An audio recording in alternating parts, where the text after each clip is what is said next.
This is actually the sixth time we've had you on, right? Or is this now the seventh? It's up there a bit. It's up there. Well, and congratulations, because this is our 200th podcast. I remember the first time I couldn't even see you all. I was doing it on my little iPhone in Tokyo, and you could only hear me. I think you could see me, but I couldn't see you. Well, no, we actually didn't do video for the first 60 podcasts or so. Well, it was a while ago. Well, it's because we thought we were doing a podcast, and then it turned out we're actually doing a TV show that we still continue to call a podcast. All podcasts have videos these days. But all right, let's get into it. I mean, based on the last podcast and the feedback we got, I think clearly what people want to hear more about is Babylon 5. Okay. So, or maybe Taiwan is... Or about when China attacks. When China attacks. Yeah, because the first two chapters of your book, Grant, are basically a scenario of when China attacks. And I have to say, I've never been so afraid of fishing boats in my life. Oh, yeah, it's grim. It's terrifying. Well, you ought to be. Yeah. So why should we be terrified?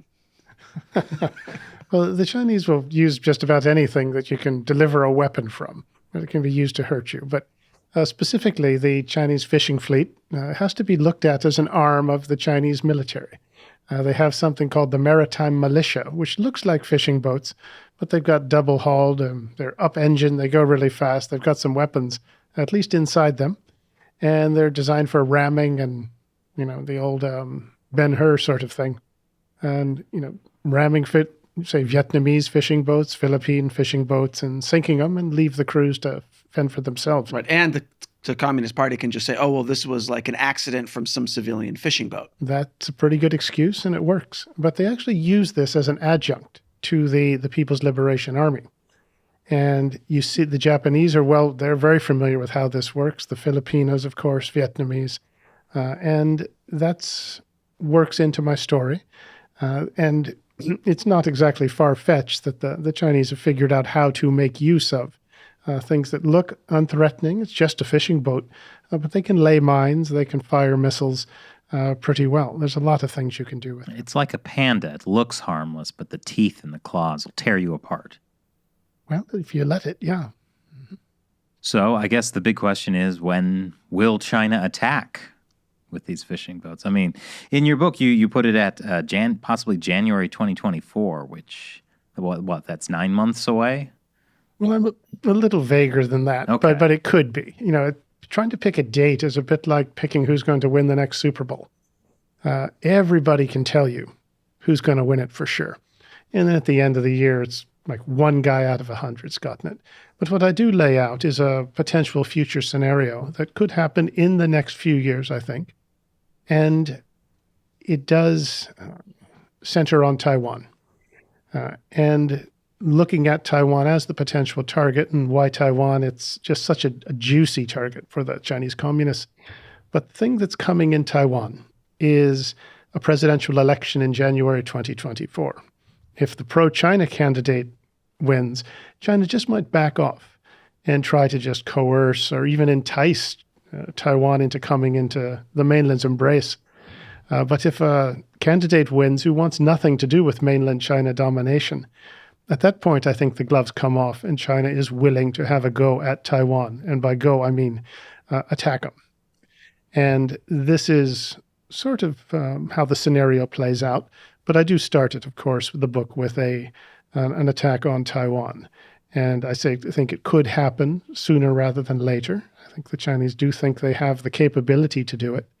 Analysts differ on that. But my assessment is that if they wanted to, they could have a pretty good chance of really hurting Taiwan and possibly taking it. I say possibly taking it.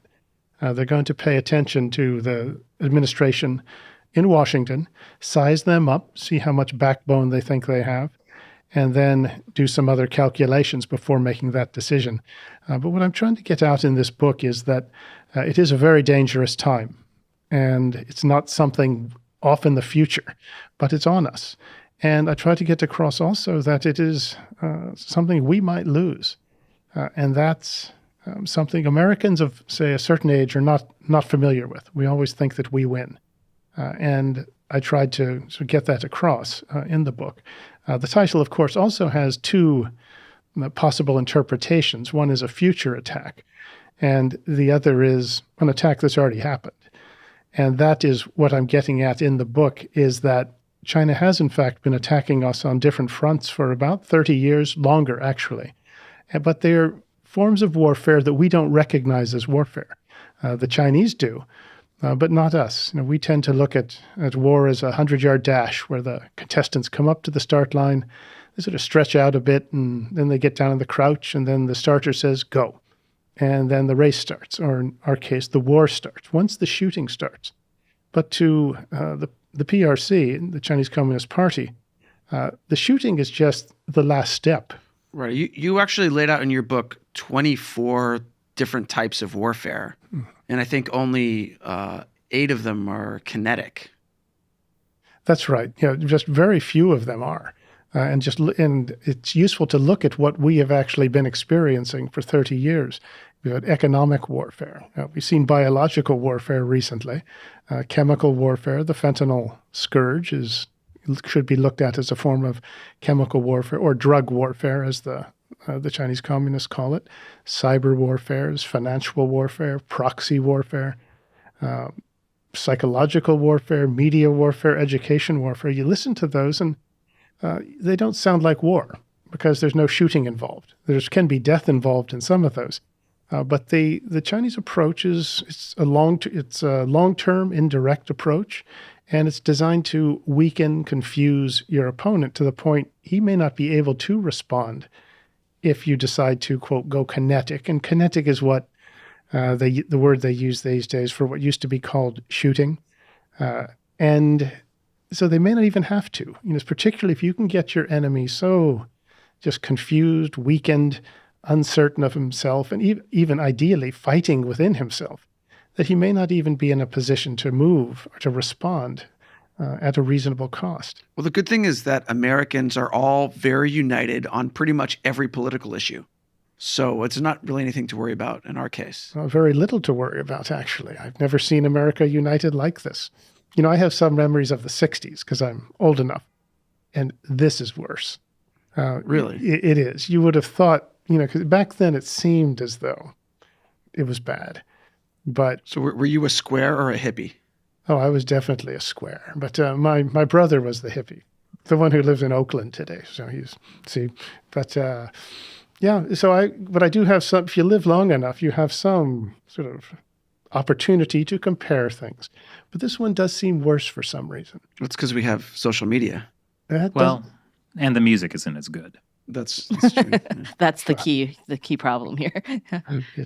But something's different. But this political strife, the turmoil we have, that actually is something which, when the PRC does their equation, and when they are trying to weaken the enemy, they like to have it, they like to encourage it, and they have, in fact, by all accounts, given some encouragement to particularly the rioting we had in the summer of 2020. So is the idea that the U.S. wouldn't be in a position to be able to defend Taiwan? That is the immediate objective, as I see it. Because, as I said, Taiwan is such an attractive target to the People's Republic of China, and it has nothing to do with so-called reunification. Taiwan has never been part of the PRC. And I think in all of Chinese history, it was only for about 10 years was under some sort of mainland control during the Qing dynasty, and they weren't even Chinese.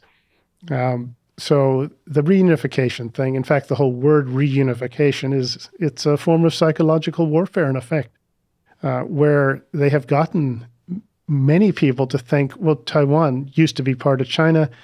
Therefore, what's the big deal? They just want something back that's theirs. And if you've got people to think that, even though it historically is wrong, that it's pretty successful, because you can see how it arose our willingness to resist. But I do see Taiwan as the target, and I can explain why. The military effects of Taiwan coming under Chinese control would be devastating for us, for the free world. But the psychological, political results of that would be even worse. It would basically be the end of America as a superpower, right? It could be. if you think about it, that Taiwan is sitting, there's a couple of ways to look at it. And sometimes it's worth thinking it through, that Taiwan sits right in the middle of the so-called First Island chain. That's this chain of islands from Japan to Taiwan to the Philippines down to Malaysia. And it effectively blocks the PRC, the People's Liberation Army, from easy access to the Pacific.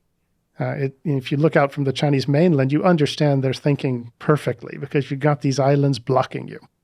Lose Taiwan, or take Taiwan, and suddenly you have breached the First Island chain. That's the middle of America's defenses, or the American and its allies' defenses, and you have relatively free access into the Pacific. Swing up to the north, and you can surround Japan. That hasn't been the case since 1945. Swing down to the south, and you can isolate Australia from Asia, from the United States. And that's just the military part of it. The political and psychological part is just as bad, if not worse. Because think about the message it would send if 23 million free Taiwanese people really come under Chinese communist enslavement. You have demonstrated that the U.S. military couldn't stop it. U.S. financial and economic power couldn't stop it. And American nuclear weapons couldn't stop it. And at that point, people start to wonder, we're around the world, well, how much value does an American promise of protection have? An actual promise or an implicit promise? And you think not much, quite possibly. And I would say that Asia would turn red almost overnight as everybody cut the best deal they could if this happened. Because they knew China would be the only game in town. Well, what else, what are you going to do? And that is the problem. It almost is that, even now you'll see that many countries are sort of trying to stay on the fence without having to make a choice. They say, well, we don't want to, get China mad, so we do business with them, but you Americans will protect, you'll be around, won't you? But you take the Americans away, you deliver a blow to their prestige, and suddenly people say, well, sorry, China, we didn't mean to offend you. Would you provide both security and business for us? And that is probably what you would see. The Japanese wouldn't like it, and the Australians wouldn't, but there wouldn't be much they could do about it.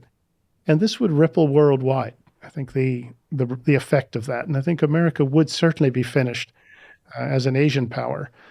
And as a global power, I think its days would be numbered. One should look at Taiwan as a stepping stone. It's the beginning. It's not the end of anything.